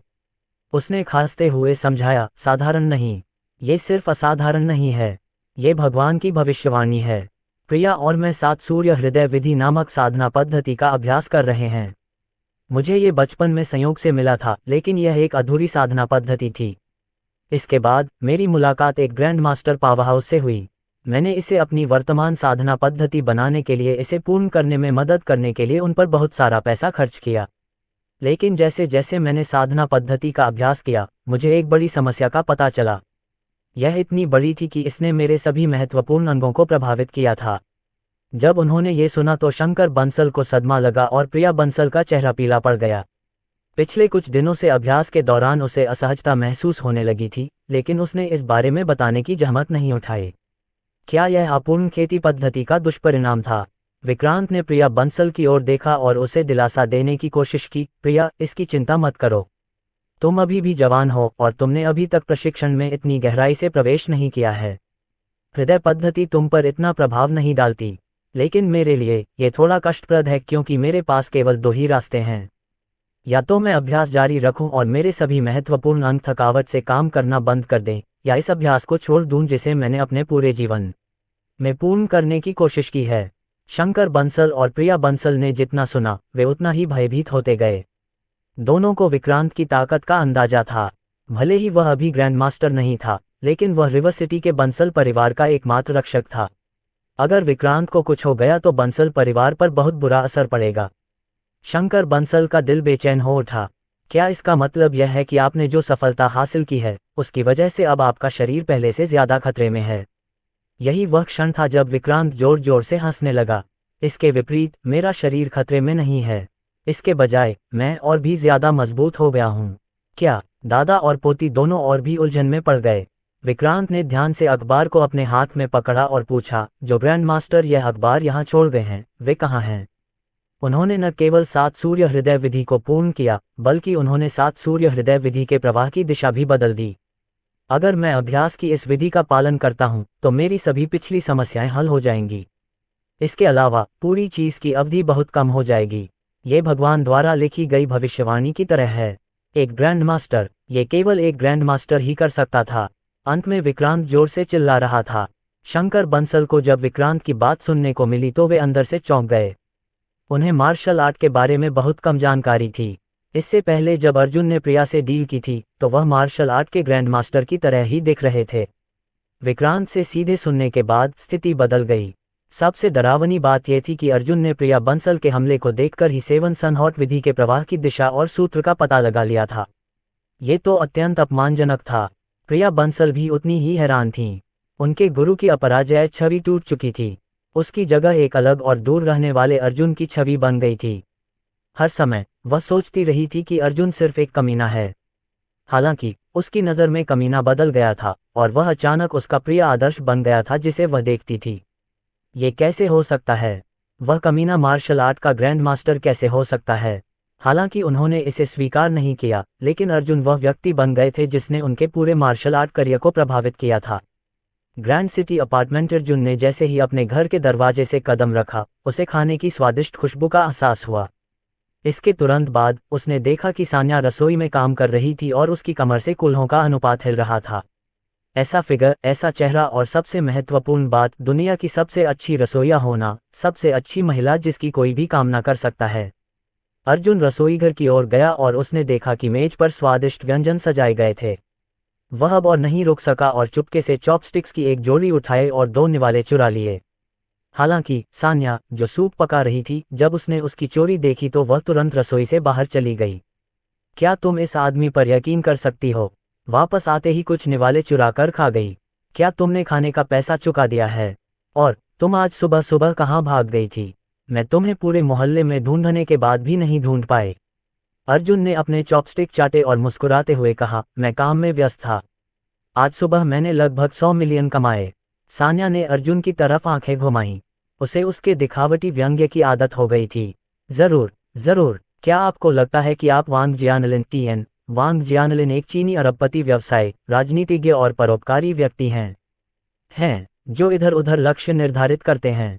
100 मिलियन क्या इसीलिए आप आज सुबह चले गए थे? आपका दिखावटी व्यंग्य मुझे हमेशा प्रभावित करता है। अगर आप 1000 युआन भी कमा पाए तो मैं आपकी सराहना करूंगा। बहुत हो गई बकबक, चलो इसे भूलकर अपना खाना शुरू करते हैं। अर्जुन ने भी लंबी व्याख्या छोड़ने का निर्णय लिया और सान्या द्वारा तैयार किए गए स्वादिष्ट भोजन का आनंद लेना शुरू कर दिया। कुछ देर बाद सान्या को कुछ याद आया और उसने अर्जुन से कहा, कल रात मेरा इंतजार मत करना, मुझे कुछ काम निपटाने होंगे। अर्जुन ने इस बारे में ज्यादा नहीं सोचा और अपना सिर हिला दिया। जब अर्जुन खाना खा चुका था तभी सान्या का फोन बजा। अर्जुन ने फोन पर नजर डाली और पाया कि सान्या के पास उसके पिता का फोन आया था। माफ करें, मुझे एक कॉल का जवाब देना है। सान्या ने अपना फोन उठाया और फिर बालकनी में चली गई। 1 मिनट बाद सान्या तेजी से दौड़कर आए और अपनी कार की चाबियां और अपना कोट उठाकर दरवाजे से बाहर भाग गई। आज रात मेरा इंतजार मत करना, मैं कुछ काम निपटाने के लिए अपने पिता के पास जा रहा हूं। जब तक उसने अपनी बात पूरी की वह अर्जुन की नजरों से ओझल हो चुकी थी। अर्जुन खड़ा हो गया और अपनी भौहें सिकोड़ लीं। हालांकि वह उसका पीछा करना चाहता था लेकिन वह ऐसा नहीं कर सका। ऐसा इसलिए था क्योंकि औषधीय जड़ी बूटियां कभी भी आ सकती थीं। इसके अलावा ये घर से आया कॉल था। यह एक निजी मामला था, इसलिए किसी बाहरी व्यक्ति का इसमें हस्तक्षेप करना अशिष्टता होगी। दोपहर 3 बजने में 10 मिनट बाकी हैं। अर्जुन ने चाबी पर लिखे पते का अनुसरण करते हुए रजत शेनॉय द्वारा बताए गए स्थान की खोज की। पहले तो उसने सोचा कि रजत शेनॉय ने उसे 100 वर्ग मीटर की एक साधारण सी जगह दे दी है, लेकिन उसे पता नहीं था कि यह जगह ग्रैंड सिटी अपार्टमेंट के बगल में ग्रेट टॉमसन लग्जरी कॉन्डोमिनियम में थी। यह कोई साधारण 100 वर्ग मीटर का घर नहीं था, यह एक पेंट हाउस था, करीब 1000 वर्ग मीटर। मुख्य बात यह थी कि यह सबसे ऊपरी मंजिल पर था, एक निष्पादन स्वीट। इसका क्या मतलब है? अर्जुन समझ नहीं पाया कि क्या हो रहा है। ये कहा जा सकता है कि ग्रेट टॉमसन प्रत्येक रिवर सिटी नागरिक का सपना था। अर्जुन को कुछ दिनों पहले सान्या के साथ ग्रेट टॉमसन के पास से गुजरने का समय याद आया। सान्या ने दुख जताते हुए कहा था, अगर मैं यहाँ रह पाती तो कितना अच्छा होता। अगर सिर्फ एक रात के लिए भी रह पाती तो भी मैं संतुष्ट रहती, लेकिन मेरी मौजूदा तनख्वाह के हिसाब से यह सिर्फ एक सपना है। मैं यहाँ कभी भी रहने लायक नहीं रह पाऊंगी, इस जीवन में तो बिल्कुल भी नहीं। उस समय अर्जुन ने मजाक में कहा था कि वह पर्याप्त पैसा कमाने के बाद उसके लिए वहां एक घर खरीद देगा। उन्हें क्या पता था कि जिस जगह का उन्होंने सपना देखा था वह अचानक सामने आ जाएगी। जैसे ही अर्जुन ने दरवाज़ा खोला उसे आलीशान सजावट की उम्मीद थी, लेकिन जब वह अंदर गया तो अंदर का नज़ारा देखकर वह चौंक गया। ये भव्य, आलीशान और शानदार था। इसमें तापमान नियंत्रण के साथ एक छोटा स्विमिंग पूल था, ऊपर से नीचे तक संगमरमर का मुखौटा था और पूरी रसोई अकेले लगभग 90 वर्ग मीटर थी। क्या अमीर होने पर ऐसा ही महसूस होता है? अर्जुन फ्रेंच खिड़की के सामने खड़ा था और वहां से रिवर सिटी का लगभग पूरा दृश्य दिखाई दे रहा था। उन्होंने ग्रैंड सिटी अपार्टमेंट देखा जो सान्या के साथ हंसी और खुशी से भरा हुआ था। उन्होंने मल्होत्रा परिवार की हवेली देखी जो कभी समृद्ध थी लेकिन अब खस्ताहाल हो रही है। उन्होंने क्लाउड लेक मैनर को 5 साल पहले देखा था जो एक दुर्स्वप्न था। उसने स्काई स्टोन पर्वत देखा जहां उसके माता पिता की अस्थियां दफन थीं। उसने अपनी मुट्ठियां भींच लीं और उसके शरीर से एक भयावह आभा निकली। ये वे भावनाएं थीं जिन्हें उसने 5 साल पहले से ही अपने अंदर दबा रखा था। कल मेरे माता पिता की पुण्यतिथि है, मुझे उनसे मिलने जाना चाहिए। माँ और पिताजी, चिंता मत करो, मैं तुम्हारी मौत का बदला लूंगा। मैं अब वह कमज़ोर अर्जुन नहीं रहा जो 5 साल पहले था। मैं मृतकों में से जी उठा हूँ। मैं वादा करता हूँ, जब वह दुर्भाग्यपूर्ण रात आएगी तो मैं अकेले ही उस आदमी का सिर तुम्हारी कब्र के सामने ले आऊंगा। मैं, अर्जुन, रिवर सिटी को अपने पैरों तले कुचल दूंगा। सारा हुआक्सिया मेरे सामने आत्मसमर्पण कर देगा।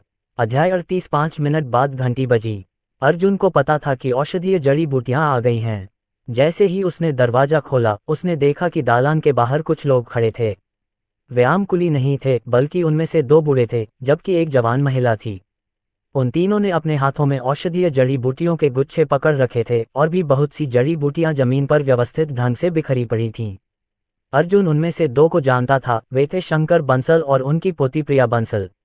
जहां तक दूसरे बूढ़े आदमी की बात है तो वह उसे पहचान नहीं पाया। हालांकि वह ये समझ सकता था कि वह भी उसी तरह का व्यक्ति था।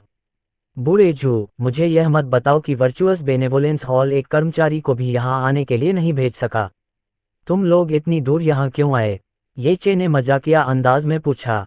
बूढ़े जू ने अजीब तरह से मुस्कुराते हुए कहा, मी अर्जुन, हम पहले आपको परेशान नहीं करना चाहते थे, लेकिन हमें चिंता थी कि कर्मचारी औषधीय जड़ी बूटियों के साथ सावधानी नहीं बरतेंगे और उन्हें गलती से नुकसान पहुंचा देंगे। इसलिए मैं व्यक्तिगत रूप से जीजुवान और अपने एक करीबी दोस्त को यहाँ लाया हूँ। अगर हम आपको परेशान कर रहे हैं तो कृपया हमें माफ करें। अंदर आ जाओ। अर्जुन ने उन तीनों को अपने घर आमंत्रित किया। उन तीनों ने सावधानीपूर्वक औषधीय जड़ी बूटियों को बैठक कक्ष में एक गोलाकार मेज पर रख दिया। यद्यपि वे तीनों एक ही दुनिया के थे, फिर भी घर की भव्य सजावट देखकर वे थोड़ा आश्चर्यचकित हुए। ग्रेट टॉमसन में पेंटहाउस की कीमतें इतनी थीं कि कोई भी टॉम, डिक और हैरी उन्हें वहन नहीं कर सकता था। इसकी कीमतें रिवर सिटी के कुछ विला से भी ज्यादा डरावनी थीं। शंकर बंसल को यह देखकर थोड़ा अजीब लगा कि उस दिन अर्जुन सिर्फ वर्चुअस बेनेवोलेंस हॉल जाने के लिए टैक्सी ले रहा था। हालांकि जब उन्होंने वह जगह देखी जहां अर्जुन रुका था, तो उन्हें सब कुछ समझ में आ गया।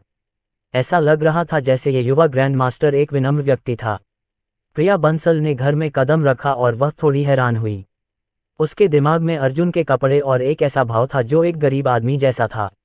हालांकि ऐसा लग रहा था कि अर्जुन धन संपत्ति के ऐसे क्षेत्र में था जो उससे कहीं ज्यादा फैला हुआ था। जब उसे वह दिन याद आता है जब वह उसे यह कहकर अपमानित करती रहती थी कि वह एक देहाती आदमी है, तो उसका चेहरा लाल हो जाता है। वह चाहती है कि उसे कोई ऐसी जगह मिल जाए जहां वह छिप सके। यदि ग्रेट टॉमसन के एक पेंटहाउस में रहने वाला व्यक्ति देहाती था, तो प्रिया बंसल क्या थी? तीनों ने घर के अंदर सभी औषधीय जड़ी बूटियां लाद लीं। शुरू में अर्जुन ने उन्हें पीने के लिए पानी देना चाहा। हालांकि उसकी उम्मीदों के विपरीत उस जगह पर पानी नहीं था, क्योंकि वह अभी आया था। ऐसा नहीं था कि वह उन्हें स्विमिंग पूल का पानी पीने के लिए दे सकता था, है न? ओह, मैं यहाँ अक्सर नहीं रुकता, इसलिए मुझे आपको ये बताते हुए दुख हो रहा है कि मेरे पास पानी नहीं है। क्या मैं नीचे जाकर आप लोगों के लिए पानी खरीद लाऊं? शंकर बंसल ने बार बार सिर हिलाया। अर्जुन, हमें प्यास नहीं लगी है, लेकिन हम आपसे कुछ पूछना चाहते हैं। स्वाभाविक रूप से अर्जुन को पता था कि उनके आने का कोई और उद्देश्य है। वह अपने सोफे पर बैठ गया और साफ साफ कहा, चलो। इसके तुरंत बाद विक्रांत उनके पास गया और उनके सामने घुटने टेकते हुए कहा, आपका विनम्र सेवक विक्रांत, ग्रैंड मास्टर ये आपकी जीवन रक्षक कृपा के लिए आपको धन्यवाद देता है।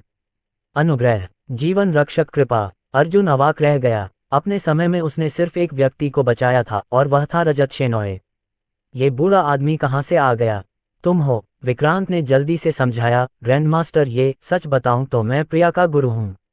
मैं उसे अपनी मार्शल आर्ट की कला सिखाता हूँ और आपने मेरी साथ सूर्य हृदय विधि को सिद्ध कर दिया है। इसके अलावा आपने मुझे मार्शल आर्ट में अपनी बाधा को सफलतापूर्वक पार करने की अनुमति दी है। अब मुझे अभ्यास के दौरान कभी चिंता करने की जरूरत नहीं पड़ेगी। आज के बाद से आप विक्रांत के शाश्वत उपकारक होंगे। अर्जुन को अंततः समझ में आ गया कि उसने प्रिया बंसल की साधना पद्धति में आई समस्या को सुधारकर विक्रांत की जान बचाई है। उसका पूरा जीवन। उसे अचानक कुछ याद आया और उसने उत्सुकता से पूछा, जब तुमने मुझे अपना ग्रैंड मास्टर कहा तो इसका क्या मतलब था? क्या ग्रैंड मास्टर अच्छे होते हैं? जब उन्होंने अर्जुन की बात सुनी तो वे सभी दंग रह गए। जाहिर है, इसमें विक्रांत और बंसल परिवार के दोनों सदस्य शामिल थे, दादा और पोती। एक मार्शल आर्ट ग्रैंड मास्टर जो ग्रैंड मास्टर होने का मतलब नहीं जानता था।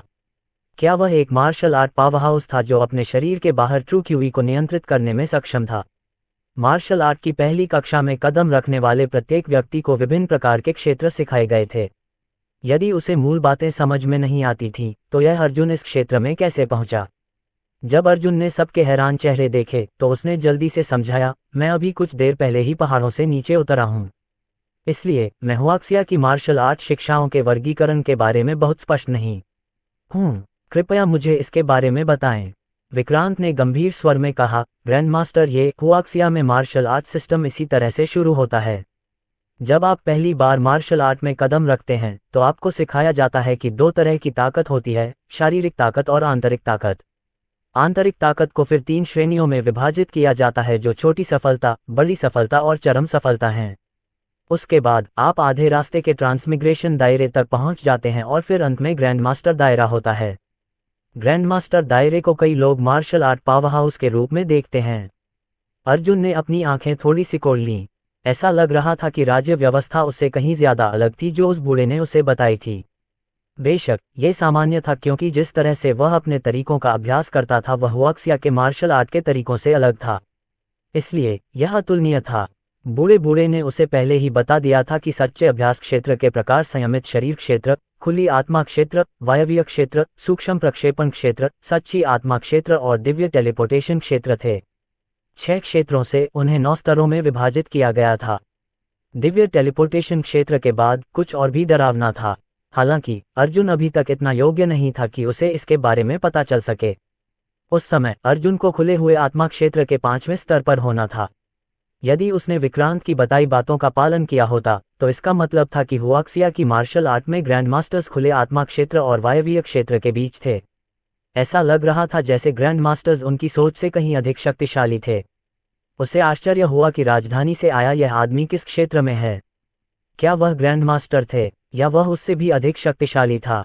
क्या हुआक्सिया में बहुत सारे ग्रैंड मास्टर हैं? अर्जुन ने धीमी आवाज में पूछा। विक्रांत ने कुछ सेकंड सोचने के बाद जवाब दिया, ग्रैंड मास्टर हम जिन लोगों को जानते हैं उनमें से हुआक्सिया में 50 ग्रैंड मास्टर हैं और उनमें से 10 शीर्ष स्तर के ग्रैंड मास्टर हैं। हालांकि मुझे यकीन है कि कुछ छिपे हुए भी हैं। अगर मेरा अनुमान सही है तो ग्रैंड मास्टर्स से ज्यादा ताकतवर मार्शल आर्टिस्ट मौजूद होने चाहिए। बस इतना है कि मेरे स्तर की संरचना में उनके बारे में पता लगाना मुश्किल है। हालांकि एक बार एक छोटी सी चिड़िया ने मुझे बताया था कि वे ग्रैंड मास्टर्स ज्यादातर विशिष्ट हुआ सिक्सेना परिवार की वंशावली से जुड़े हुए हैं। जब तक उनके परिवार में कोई ग्रैंड मास्टर था तब तक उनका दर्जा बढ़ना तय था। भले ही अब हमारा जीवन विज्ञान, तकनीक और कानूनी व्यवस्था द्वारा संचालित है, लेकिन जो लोग ऐसी चीजों को नियंत्रित करते हैं वे आमतौर पर मार्शल आर्ट के दिग्गजों के करीब होते हैं। अर्जुन ने अपनी जांघ पर हल्के से अपनी उंगलियों से थपथपाया और उस स्थिति के बारे में सोचा जो उसके सामने आई थी। फिर उसने पूछा, रिवर सिटी के बारे में क्या? रिवर सिटी में मार्शल आर्ट को लेकर क्या स्थिति है? विक्रांत ने शंकर बंसल की ओर देखते हुए कहा, जहां तक रिवर सिटी की स्थिति का सवाल है मुझे लगता है कि भाई रैंडे मुझसे ज्यादा इस बारे में स्पष्ट हैं। शंकर बंसल ने स्पष्ट करते हुए कहा, अगर आप रिवर सिटी की मुख्य ताकतों के बारे में बात करते हैं तो सबसे पहले आपको 4 प्रमुख परिवारों के बारे में जानना चाहिए। सबसे मजबूत से लेकर सबसे कमजोर तक ये चू परिवार, झाओ परिवार, लू परिवार और फिर चेन परिवार से होकर गुजरता है। बंसल परिवार के पास सबसे मजबूत विरासत और ताकत है जबकि चेन परिवार सबसे कमजोर है। हालांकि आपको चेन परिवार को कमतर नहीं आंकना चाहिए। अगर चेन परिवार के बूढ़े दादाजी सत्ता संभालते हैं तो यह एक अलग कहानी होगी। ये शर्म की बात है कि चेन परिवार के सदस्यों में से एक ने किसी को नाराज किया और पिता और पुत्र दोनों की उनके ही घर में बेरहमी से हत्या कर दी गई। वर्तमान में चेन परिवार को 4 प्रमुख परिवारों से बाहर निकाल दिया गया है और उसकी जगह वान परिवार ने ले ली है। इससे पहले अर्जुन ने देवेंद्र से सुना था कि चेन परिवार का एक grandmaster marshal west mountain पर अभ्यास करता है। उसने अर्जुन को उसके बारे में धमकी देने की भी कोशिश की थी। ऐसा प्रतीत होता है कि चेन परिवार के बूढ़े दादाजी को चेन परिवार के साथ जो कुछ हुआ था उसके बारे में पता था, लेकिन कोई नहीं जानता था कि वह कब वापस आएंगे। यद्यपि काम साफ सुथरे ढंग से किया गया था और उसमें किसी भी प्रकार का कोई सबूत नहीं था, फिर भी यदि वे अपना मन लगाएं तो वे उस तक सब कुछ पहुंचा सकते हैं। यदि भव्या सिंह को अर्जुन पर संदेह है तो अन्य लोग भी ऐसा ही करेंगे। जहां तक चू परिवार, झाओ परिवार, लू परिवार और वान परिवार का सवाल है, वह उनमें से कुछ को जानता था। वह जिस व्यक्ति से सबसे अधिक परिचित थे उनका नाम शरण्या था। ये वह महिला थी जो अपने आप में पूरी तरह से मगन थी और उसने उसके साथ एक चिथड़े की तरह व्यवहार किया था। यदि 5 वर्ष पहले उसने पूरे विद्यालय के सामने उसका अपमान न किया होता तो वह उस नकारात्मक अनुभव से उबर नहीं पाता। न ही वह अपने माता पिता को हर दिन आंसू बहाते हुए छोड़ता। तब उसके माता पिता उसकी गरिमा की खातिर क्लाउड लेक मैनर में आयोजित भोज में कभी शामिल नहीं होते। यद्यपि 5 वर्ष बीत चुके थे फिर भी उसे उस समय के सभी लोगों के चेहरे स्पष्ट रूप से याद थे। कैसे सभी परिवार वालों ने उसके माता पिता के सामने उसे निकम्मा कहा था। इसके अलावा उसे याद आया कि कैसे उसके माता पिता ने उसका बचाव किया था। उनकी आंखें उत्साह से लाल हो गई थीं। अपने माता पिता की नज़र में उनका बेटा कभी बेकार नहीं होगा। किसी को भी उसका अपमान करने का अधिकार नहीं था। शरण्या, इस बार मैं वापस आऊंगा और मैं तुम्हें समझाऊंगा कि असली चैंपियन होना कैसा होता है। अर्जुन ने अपने दिल पर हाथ रखा। अध्याय 39। अर्जुन ने यह नहीं देखा कि इस विषय पर सोचते समय उसके मुख से धीरे धीरे एक प्रबल, भयावह आभा निकल रही थी। उसकी भयावह आभा ने लिविंग रूम का तापमान ठंडा कर दिया था और ठंडी हवा के झोंके ने वहां मौजूद तीनों लोगों को घेर लिया था। उन्होंने अपने चारों ओर खतरनाक हवा को महसूस किया और अपने दिल में फुसफुसाए, ग्रैंड मास्टर ये से यह डरावनी और खतरनाक आभा क्या आ रही है। क्या हमने अनजाने में उसे नाराज कर दिया? बूढ़ा जू अब और नहीं रुक सका। मिस्टर अर्जुन, आप, उसने कर्कश स्वर में कहा, मानो वह अर्जुन को उसकी मदहोशी से वापस लाने की कोशिश कर रहा हो। जब अर्जुन को एहसास हुआ कि उसके सामने 3 लोग डरे हुए चेहरे के साथ खड़े हैं, तो उसने तुरंत अपना संयम संभाला और माफी मांगी। बूढ़े जू, क्या तुम ठीक हो? मेरा बुरा मत मानना, मुझे अचानक कुछ बातें याद आ गईं। बूढ़े जू ने हाथ हिलाया, कुछ गहरी सांसें लीं और फिर कहा, मी अर्जुन, दिन ढलने वाला है। हम तीनों अब आपका समय नहीं लेंगे। कुछ दिनों में हम किसी को भेजेंगे जो आपको नीलामी में ले जाएगा। अलविदा। बूढ़ा जू उस जगह पर 1 मिनट भी रुकने से डर रहा था। कौन जानता था कि उसके सामने खड़ा जवान लड़का क्या करेगा। अर्जुन ने अपना सिर हिलाया और उन तीनों को जाते हुए देखा। इसके बाद वह अपनी आंखों के सामने औषधीय जड़ी बूटियों को देखता रहा और सोचता रहा कि अब उसे क्या करना चाहिए। कीमियागर स्टोव के बिना औषधीय गोलियों और अमृत को परिष्कृत करना बहुत परेशानी भरा था। उसे ऐसा लगता था कि उसे जो चाहिए उसे अवशोषित करने का एकमात्र तरीका पानी में उन औषधीय जड़ी बूटियों के माध्यम से था। इसके परिणाम औषधीय गोलियों और अमृतों के समान ही होंगे, यद्यपि उतने अच्छे नहीं होंगे। जब रात हुई तो अर्जुन का पेट खराब होने लगा, इसलिए वह ग्रेट टॉमसन को छोड़कर ग्रैंड सिटी अपार्टमेंट में वापस चला गया। वह संभवतः उस विशाल निर्जन स्थान पर अकेले नहीं रहने वाला था। जब उसने अपार्टमेंट का दरवाजा खोला तो उसे पता चला कि सान्या अभी तक वापस नहीं आई थी। उन्होंने घर के लैंडलाइन से सान्या को कुछ फ़ोन कॉल करके पूछने की कोशिश की कि क्या हो रहा है, लेकिन कोई भी कॉल नहीं लगी। वह लड़की क्या कर रही है? उसने मुझसे कुछ क्यों नहीं कहा? क्या घर पर कुछ हुआ है? अगर मैं उससे नहीं मिल पाया तो मैं उसे ढूंढने के लिए सीधे शहर जाऊंगा। जब वे पहले साथ में सीट पर थे तब अर्जुन सान्या के घर गया था। उस समय जब सान्या को स्कूल के प्रवेश द्वार पर गुंडों द्वारा छेड़ा जा रहा था तो अर्जुन सीधे ईंट लेकर उनके पास गया। जब उसने उस घटना के बारे में सोचा तो हो सकता है कि यह शरण्या का ताना था जिसने उसे ऐसा करने के लिए उकसाया था। स्वाभाविक रूप से गुंडे निर्दयी अर्जुन से डर गए थे, इसलिए उन्होंने अपने सिर ढक लिए और तुरंत भाग गए। हालांकि लड़ाई के दौरान अर्जुन घायल हो गया। चूंकि वह अपने माता पिता को परेशान नहीं करना चाहता था, इसलिए अर्जुन ने उस रात सान्या के घर पर ही रुकने का फैसला किया। यद्यपि वह सटीक स्थान नहीं बता सकता था क्योंकि घटना 5 वर्ष पहले घटित हुई थी, फिर भी यदि वह ध्यान से देखे तो उसे पता चल सकता था। जब उसने पीछे मुड़कर देखा तो सान्या ने उसके माता पिता के अंतिम संस्कार की योजना बनाने में उसकी मदद करने के लिए सब कुछ टाल दिया था। उसने सोचा कि शायद तब से ये सच्चा प्यार था। भूल जाओ, मैं आज रात सान्या के बनाए स्वादिष्ट व्यंजन नहीं खाऊंगा। मैं बस बाहर जाकर खाऊंगा, ऐसा नहीं है कि मैं गरीब हूं या कुछ और। अर्जुन ने अपने पीछे दरवाजा बंद किया और चला गया। उसने आसपास की जगहों पर चक्कर लगाया कि वहां किस तरह का खाना मिलता है, लेकिन उसे उनमें से किसी में भी कोई दिलचस्पी नहीं थी। वह किसी तरह का चयन करने या कुछ और करने की कोशिश नहीं कर रहा था।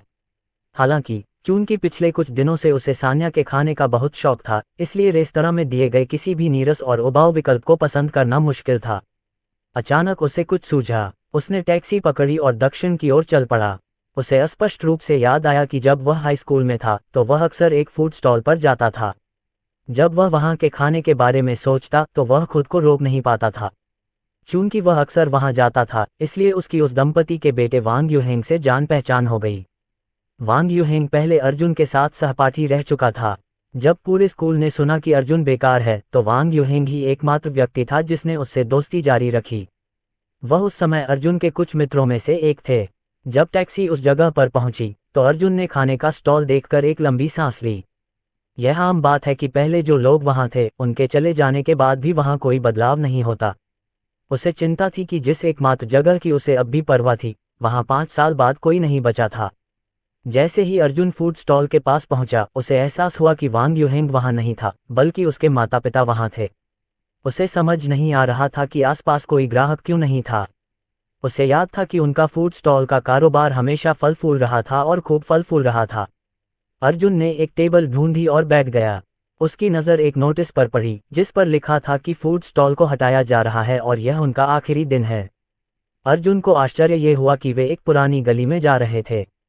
उस जगह की तुलना इस जगह के ग्राहक यातायात से कैसे की जा सकती है?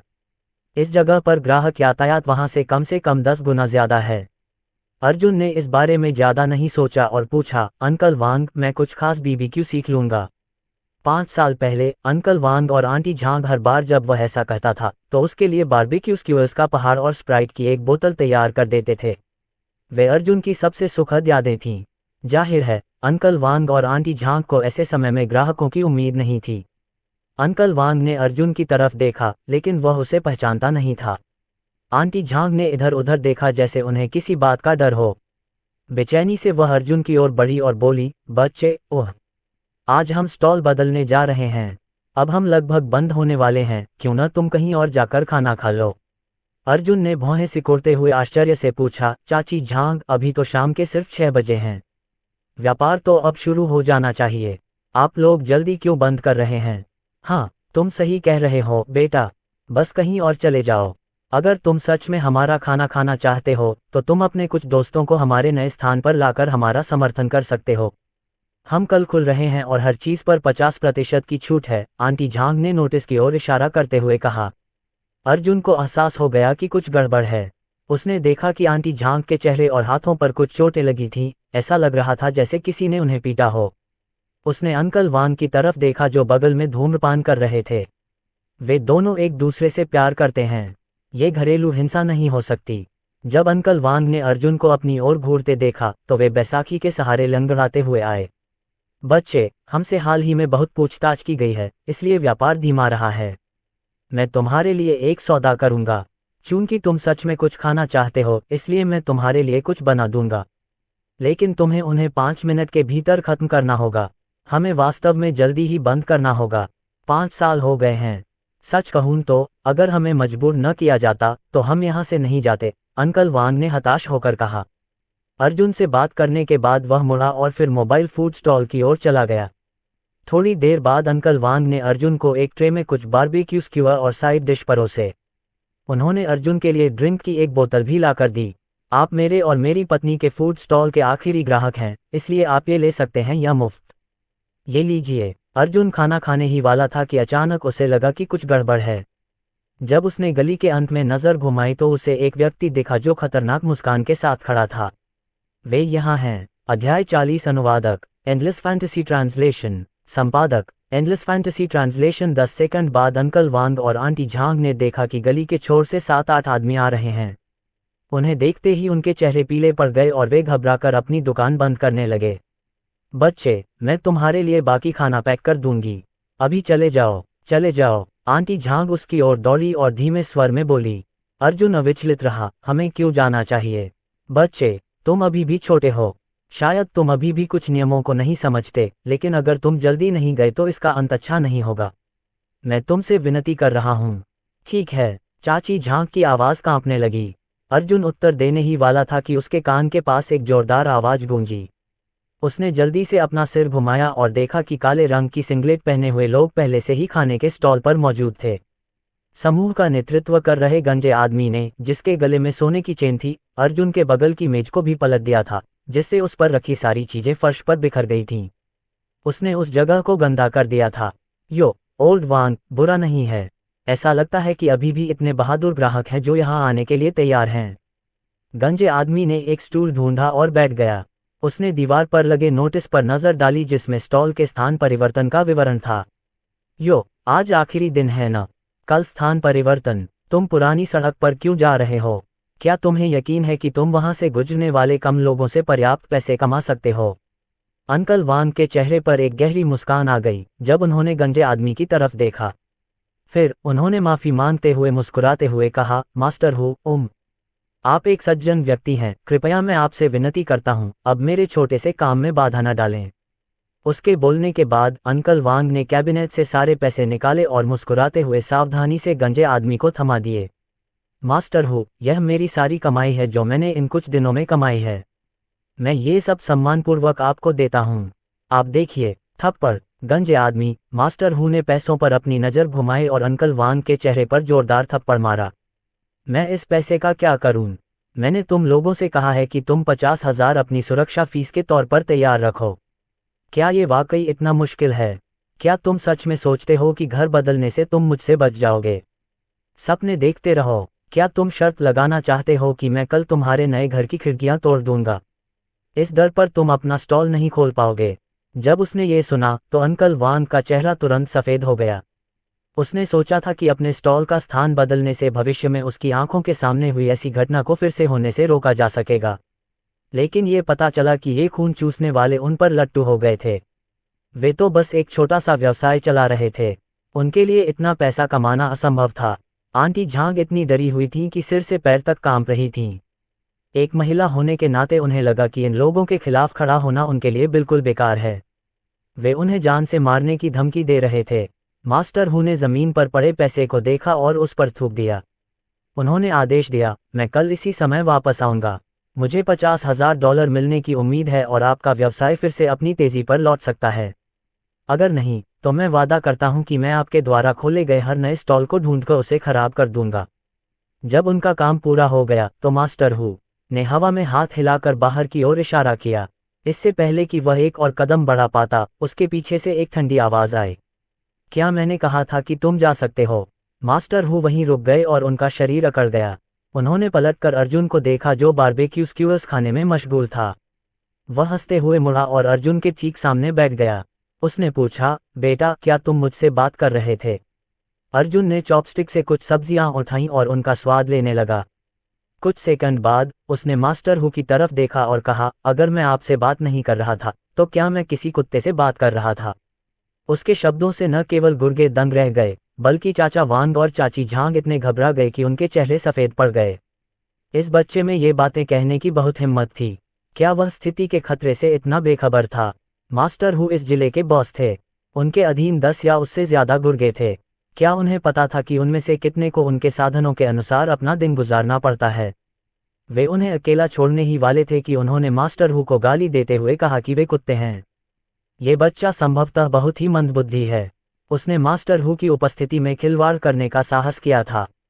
वह निश्चित रूप से मरने वाला था। आंटी झांग अर्जुन को रोकने के लिए मनाने ही वाली थी, लेकिन अंकल वांग ने उन्हें रोक दिया।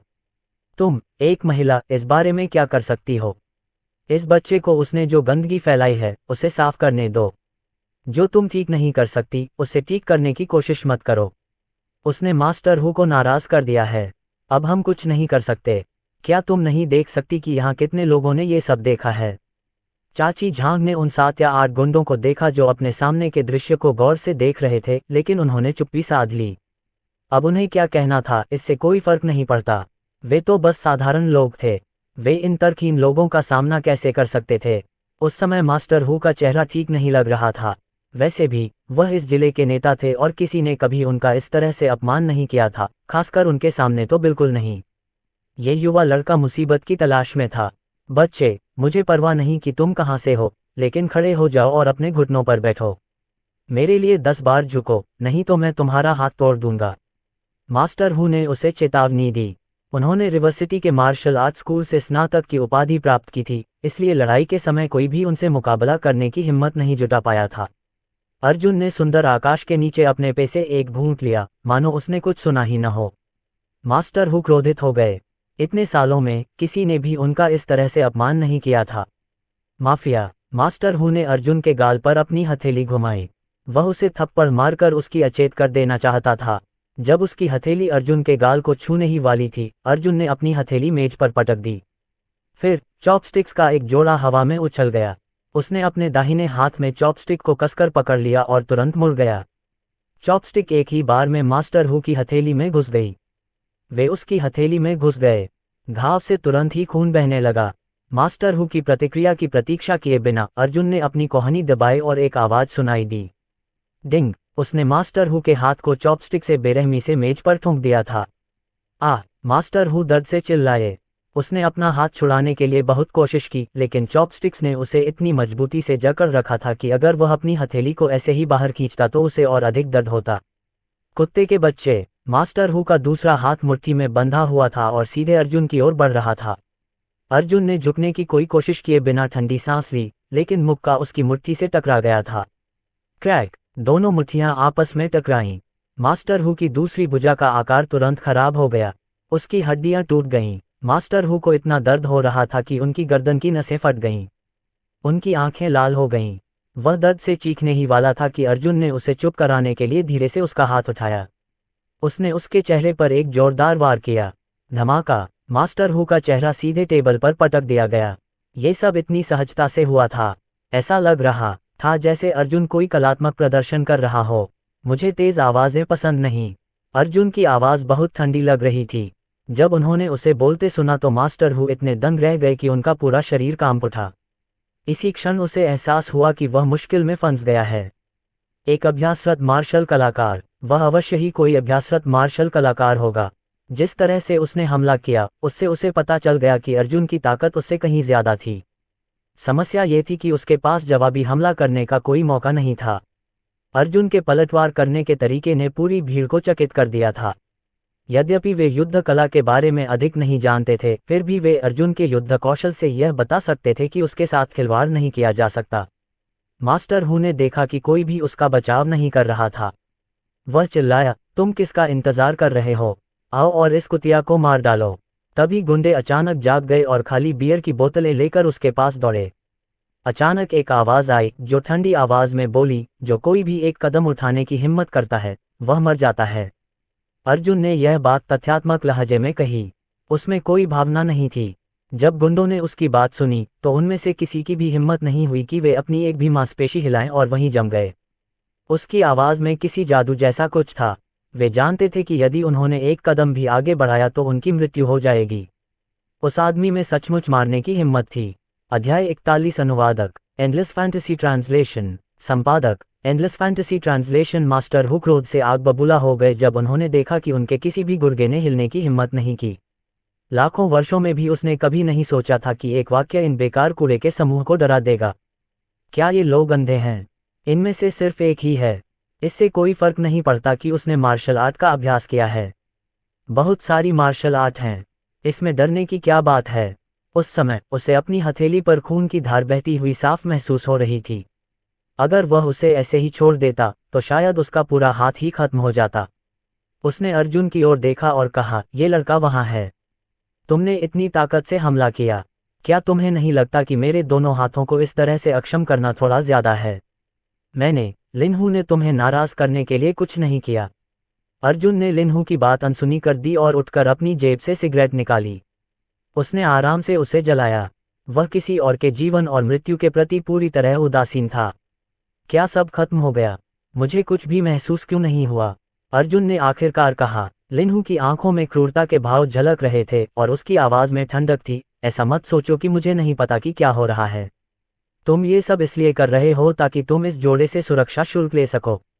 अगर तुम में हिम्मत है तो मुझे मार डालो, नहीं तो मैं इस जोड़े को जीवन भर चैन का एक पल भी नहीं दूंगा। मुझे यकीन है कि तुम उन्हें जीवन भर नहीं बचा पाओगे। जब अंकल वांग और आंटी झांग ने उसकी बातें सुनी तो उनके चेहरे भूत की तरह पीले पड़ गए। लाखों वर्षों में भी वे यह नहीं सोच सकते थे कि उनके सामने खड़ा ये युवक उनकी रक्षा कर रहा है।